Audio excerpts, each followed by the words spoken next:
출애굽한 지 이스라엘 백성들이 40년이 지났고 아론과 미리암 그리고 출애굽 1세대는 광야에서 죽게 됩니다. 광야 생활 끝에 이스라엘은 다시금 정탐꾼을 보냈던 가데스 바네아로 40년 만에 돌아오게 되죠. 이렇게 정탐꾼을 보냈다가 가나안 땅에 대해서 불평했던 장소로 되돌아왔음에도 불구하고 이스라엘은 여전히 변함없는 하나님을 향한 불순종의 모습을 드러내게 되죠. 물이 없다고 불평하는 이스라엘 앞에서 거룩함을 드러내지 못한 모세마저 약속의 땅에 들어갈 수 없다라는 말을 들었기 때문입니다. 가데스 바네아에서 이제 에돔을 거쳐서 가나안으로 올라가려고 했지만 에돔의 반대로 그들은 에돔을 우회해야 하는 상황을 맞이하게 됩니다. 그래서 그들은 가데스 바네아 북쪽으로 바로 진입하려고 정탐꾼들을 보내게 되죠. 이 소식을 들은 남방에 위치한 아랏 왕이 정탐길로 올라온 이스라엘 몇 사람을 사로잡게 됩니다. 이 소식을 듣고 이스라엘 백성들이 여호와 하나님 앞에 서원하며 기도하게 되죠. 본문 2절 말씀을 같이 읽어보겠습니다. 시작. 주께서 만일 이 백성을 내 손에 넘기시면 내가 그들의 성읍을 다 멸하리이다. 아멘. 여호와 하나님께서 이스라엘의 이러한 간구를 들으시고 가나안 사람을 그들의 손에 넘기셨습니다. 그리고 그들은 그들과 그들의 성읍을 다 멸한 후에 호르마, 번역하면 완전히 멸함이다라는 이름을 짓게 되죠. 이스라엘 백성들이 기도하며 서원했던 내용들을 보면 이스라엘의 어떤 헌신과 맹세가 이유가 근거가 되어서 하나님께서 무엇을 주신다라고 생각할 수 있을 것입니다. 그러나 이스라엘이 하나님 앞에 헌신하고 맹세했던 것은 전혀 새로운 것이 아니라는 것이죠. 하나님께서 그들에게 주시겠다라고 하신 약속에 근거한 맹세였다라는 것입니다.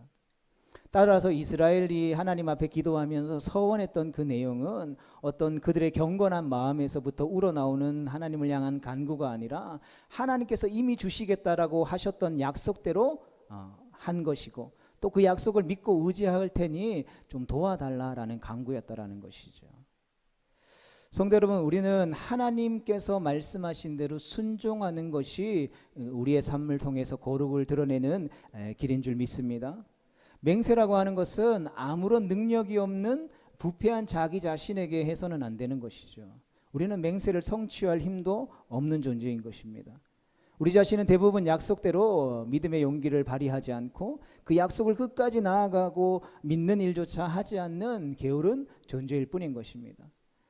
따라서 하나님께서 이스라엘 백성들의 목소리를 들으셨다라는 말을 통해서 하나님께서 교회와 성도들에게서 들으시고 싶은 말씀이 바로 당신의 약속하신 그 약속의 말씀에 순종하겠다라는 것임을 우리는 알 수 있게 되는 것이죠.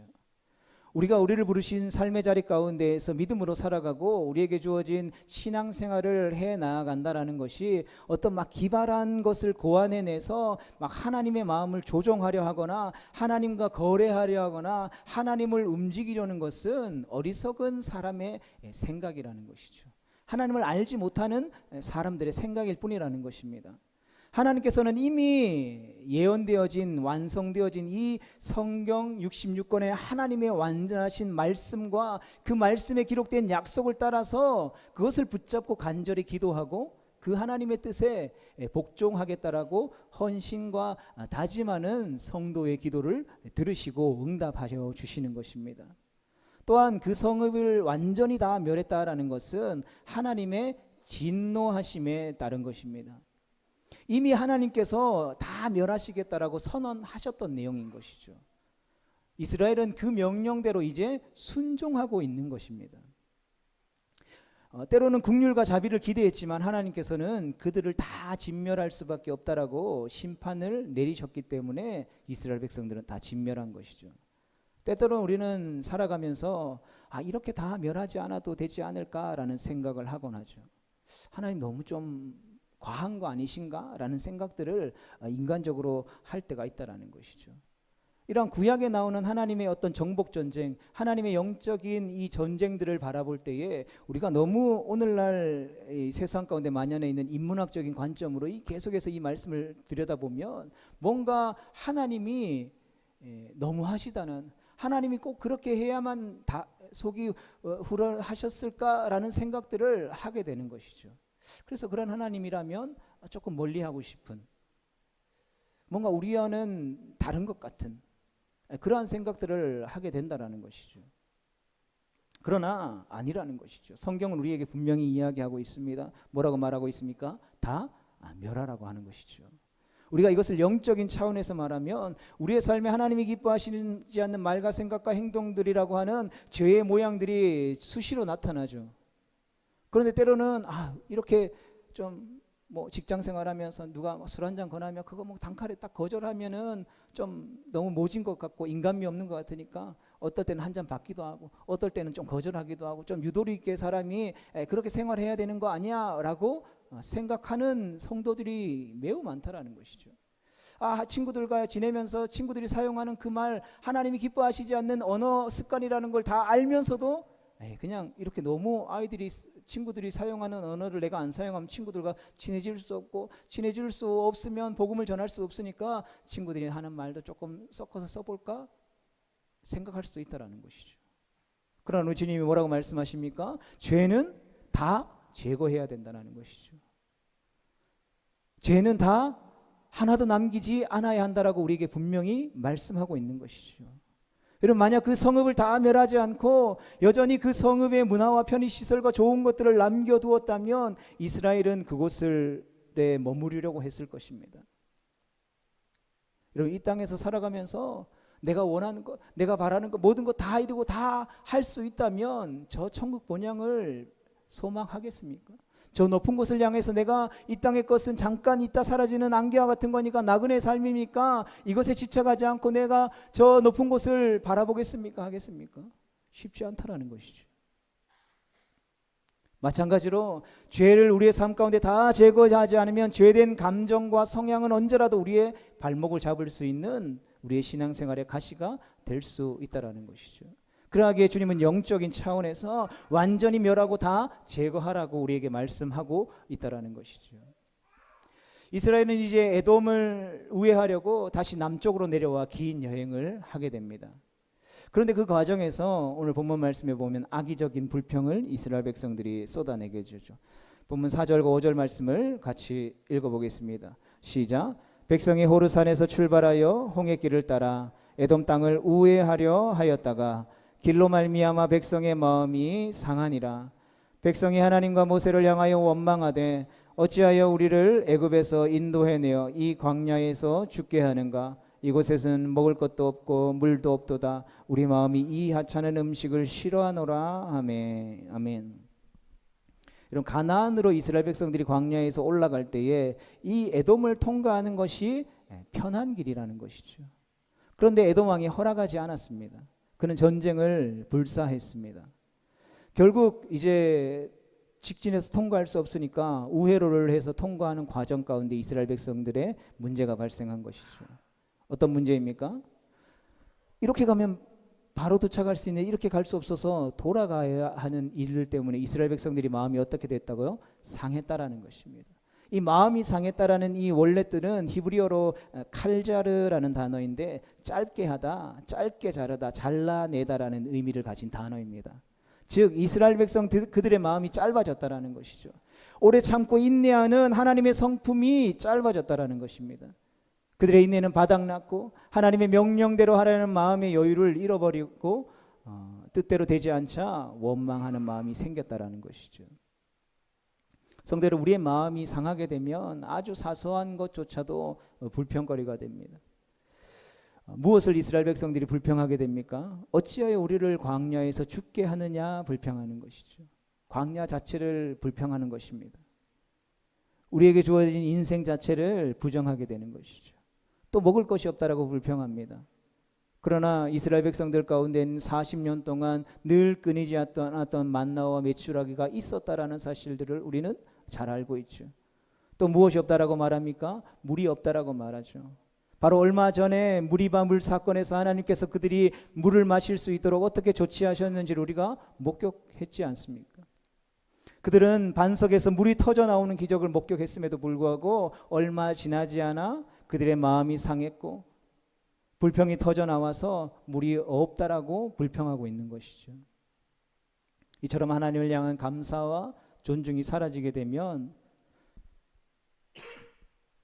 평소에는 문제가 되지 않던 음식도 하찮은 음식이라고 짜증스럽게 말하게 되는 것이죠.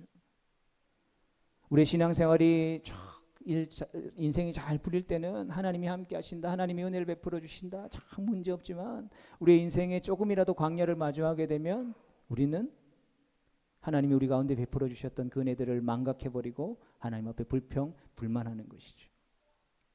그들은 하나님께서 받은 모든 것이 싫다고, 하나님 그 자체가 싫다고 지금 불평하고 있는 것이죠. 하나님이 가장 싫어하시는 불평을 하고 있는 것입니다. 이에 하나님께서는 배반한 형벌로서 그들에게 불뱀을 보내셨죠. 6절 말씀 같이 봅니다. 시작. 여호와께서 불뱀들을 백성 중에 보내어 백성을 물게 하심으로 이스라엘 백성 중에 죽은 자가 많은지라. 아멘. 광야에 있는 한두 마리 뱀이 아니라 일순간 그들을 공격하는 수많은 독사들을 보내셨다라는 것이죠. 상상도 하기 싫습니다. 저는 뱀 싫어해서 이 주변에 풀숲에 뱀이 나올까봐 막 이렇게 농약 뿌리는데, 한 마리만 나와도 막 TV에만 뱀이 나와도 막 몸서리 치도록 싫은데, 이런 광야에서 불뱀이 막 수백 마리 수천 마리가 그 진영 가운데 와서 이 안에 풀어졌다고 생각해 봅시다. 아비규 아니겠죠. 뱀 자체도 혐오스러웠겠지만 그 뜨거운 태양빛 아래에서 독사가 그 살을 물 때의 그 고통, 두려움, 그리고 이제 죽겠구나라는 죽음의 공포 외에 다른 것을 생각할 겨를이 이스라엘 백성들 가운데 없었을 것입니다. 결국 그들은 뒤늦게 후회하면서 모세를 붙잡고 자신들이 범죄한 사실들을 인정하게 되죠. 그리고 여호와 하나님 앞에 기도해달라고 요청하게 됩니다. 여러분, 이처럼 하나님과의 틀어진 관계를 회복하는 방법은 자신들이 무지하고 악한 죄를 범했다라는 사실들을 인정한 후에 하나님의 자비와 은혜를 간구하고 그분의 긍휼과 호의를 바라보는 것이라는 것을 우리는 기억해야 하는 것입니다. 이에 모세는 바로 응답해서 하나님 앞에 기도하게 되죠. 여러분, 다른 사람이 죄를 짓고 벌을 받으면 긍휼히 여기는 마음보다는 그거 봐라, 죄를 지었으니까 매를 맞는 것이 당연하지 하면서 그들의 고통을 당연하게 받아들이는 것이 원래 인간의 심리잖아요. 도와달라는 손에 즉각적으로 손을 내미는 것이 아니라 살짝 회피하려는 심리도 우리에게 있을 수 있다는 것이죠. 여러분, 하지만 모세는 그 순간 사람들의 회개가 진심인지 아닌지를 따지지 않았고 즉각적으로 어떻게 하게 됩니까? 하나님 앞에 기도하기를 멈추지 않게 되죠.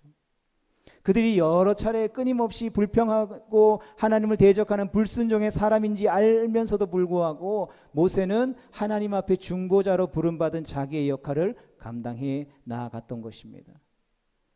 하나님의 은혜와 사랑을 일시적으로 악용하는 사람들은 일시적으로는 도움을 입을지 모르지만 그분의 영원한 사랑과 호의는 받을 수 없는 것입니다.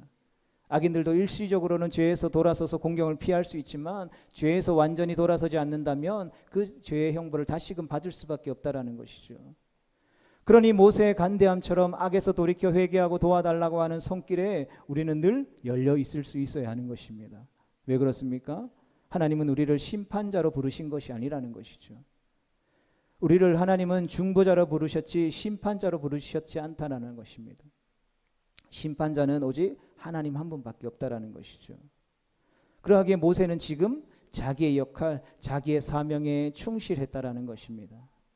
우리 또한 주님의 몸된 교회를 섬기고 이 공동체 안에서 함께 신앙생활하면서 또 부르신 삶의 자리 가운데 거룩한 하나님의 백성으로 살아가는 그 가운데에 때로는 누군가에게 이러한 중보의 기도를 요청받을 때에 마음이 흔들릴 때도 있을 것입니다. 당신이 나한테 어떻게 했는데 지금 와서 이걸 도와달라고 해? 라는 마음에 도와주고 싶지 않은 생각이 들 때도 있다라는 것이죠. 그러나 우리는 하나님 앞에 심판자로 부른 것이 아니라 세움받은 것이 아니라 중보자로 사명을 감당하기 위해 부름받았다라는 사실들을 기억해야 하는 것이죠.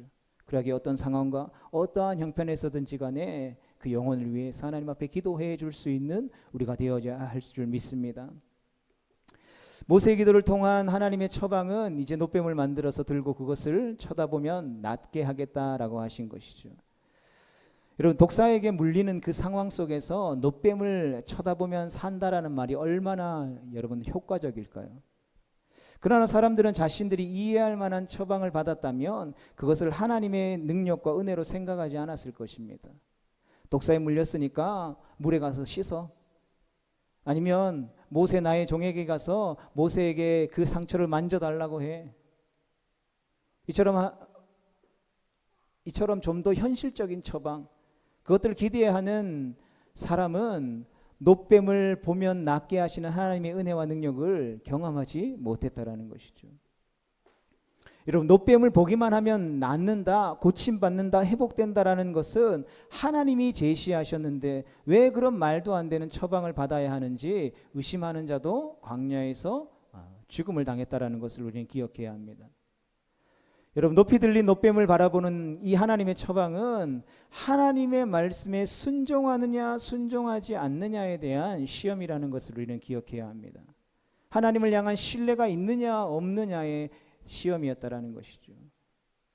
놋뱀을 쳐다보면 낫는다라는 그 단순한 말씀만 듣고 놋뱀을 쳐다보려면 어떻게 해야 됩니까? 자기가 가지고 있는 생각과 경험과 그 모든 것들을 다 포기해야 하는 것이죠.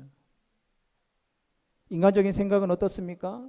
그 광야에서 뱀에 물리면 독이 퍼지지 않도록 독을 빨아내고 지혈을 하고 어떤 처방을 해야 안전하다라는 것을 광야 40년 동안 이스라엘 백성들이 몰랐겠습니까? 40년을 지나는 동안 굵직굵직한 사건들을 통해서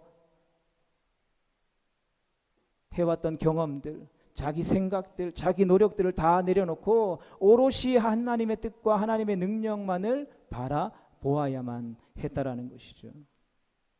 독이 퍼지는데 보기만 하면 낫는다라고 하는, 어떤 면에서 보면 말도 안 되는 어리석은 요청 앞에 그래 해보자 라는 마음으로 자진해서 바보가 되지 않으면 이 은혜는 결코 경험할 수 없는 은혜인 것이죠. 성도 여러분, 스스로 지혜 있다라고 하면서 쳐다보라는 하나님의 말씀을 무시하는 사람은 결코 하나님의 은혜를 경험하지 못하는 것이죠. 여러분, 아무리 박사가 돼서 이 하나님의 말씀을 연구하고 역사적으로 연구하고 눈만 감으면 말씀을 줄줄줄줄줄 다 외운다고 해도 그 하나님의 말씀대로 단 한순간도 단 1분 1초도 살지 않으면 여러분, 하나님의 말씀으로부터 나오는 능력과 은혜를 결코 경험할 수 없다라는 사실들을 우리는 기억해야 하는 것이죠. 열심히 공부해서 이 신학 성경을 가르치는 교수 박사는 될 수 있지만 하나님의 거룩한 성도의 삶은 살아갈 수 없다라는 것입니다. 자기를 버리고 바보스럽지만 어리석은 것 같지만 하나님의 말씀하신 것이기 때문에 하나님을 향한 믿음으로 그 놋뱀을 바라볼 때에 고침받을 수 있는 것입니다.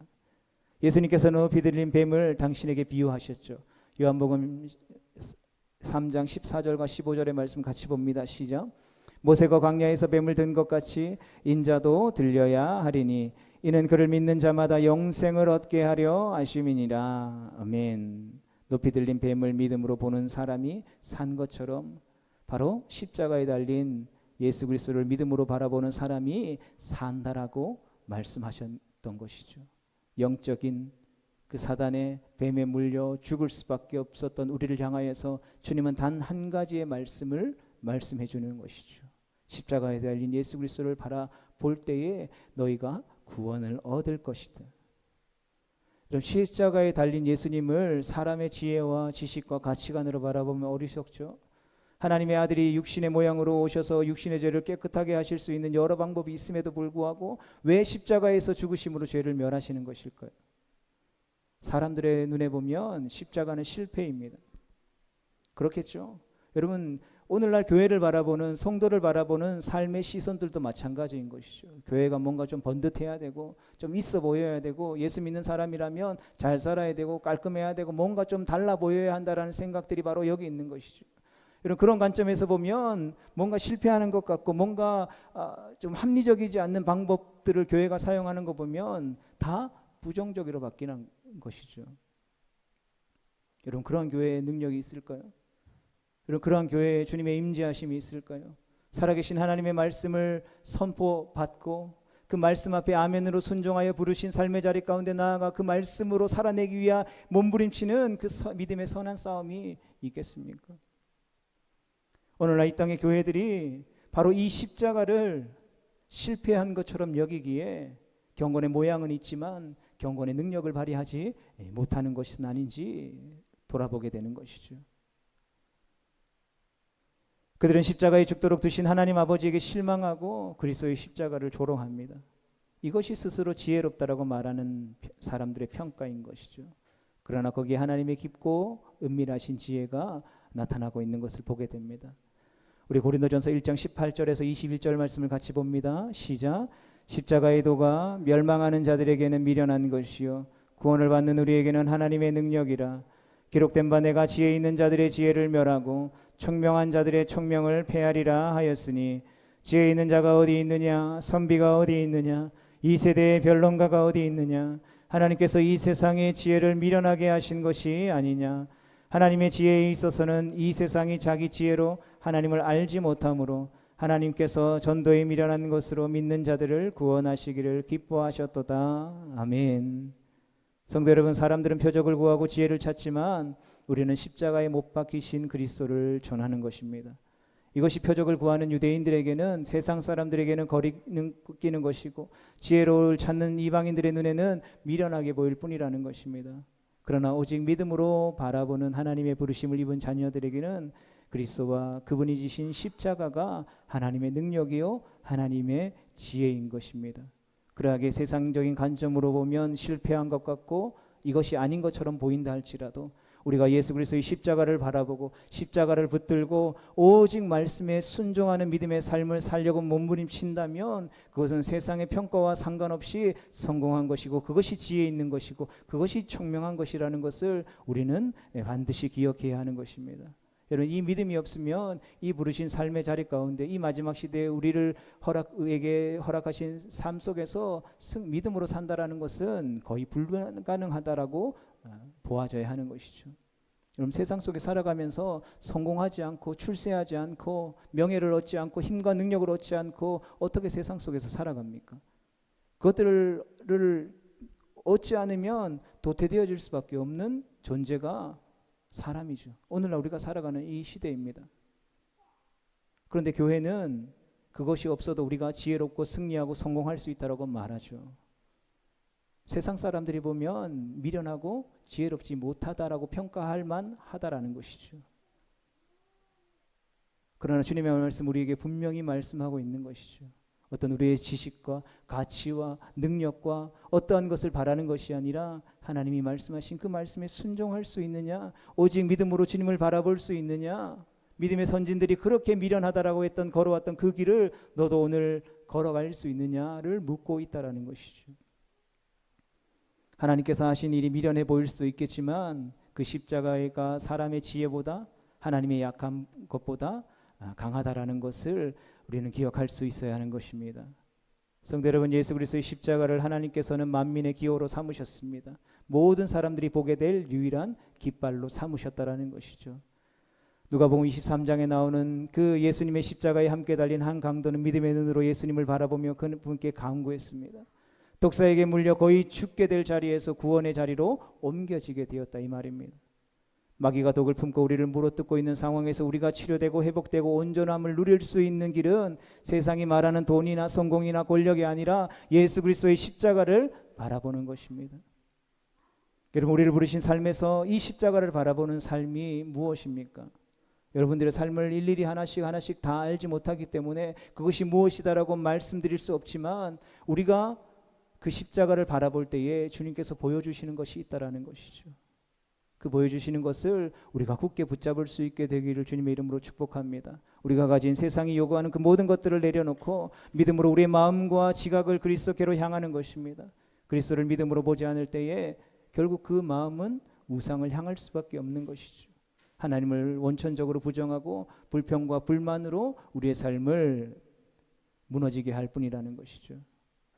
열왕기상 18장에 보면 과거 이스라엘 백성들이 뱀을 만들어 우상으로 섬겼을 때 히스기야 왕이 그것을 가루로 만들어 버렸다라는 내용이 열왕기상 18장 4절에 있습니다. 여러분, 믿음으로 바라보는 자가 생명을 얻는다라는 것을 보여주기 위해서 뱀을 만들었는데 믿음은 잃어버리고 뱀 자체가 무슨 효력이 있는 것처럼 생각하는 심리가 결국에는 우상을 만들어낸다라는 것입니다. 오늘 우리의 삶 가운데도 이 모든 그림자와 형상들의 실체이신 그리스도께서 오셔서 죽음으로써 부활의 은혜를 주셨고 우리의 지혜와 의로움과 거룩함과 구속함이 되심을 우리에게 알려주셨습니다. 그러하기에 우리에게 더 이상 그림자는 필요 없는 것이죠. 오직 예수 그리스도만을 믿음으로 바라보며 살아가는 그 삶으로 우리는 충분하다라는 것입니다. 바라기는 이것을 믿음으로 다시 한 번 더 고백하고 선포함으로 부르신 삶의 자리 가운데 나아가 승리하는 거룩하고 복된 하나님의 백성 다 되어질 수 있게 되기를 주님의 이름으로 축복합니다.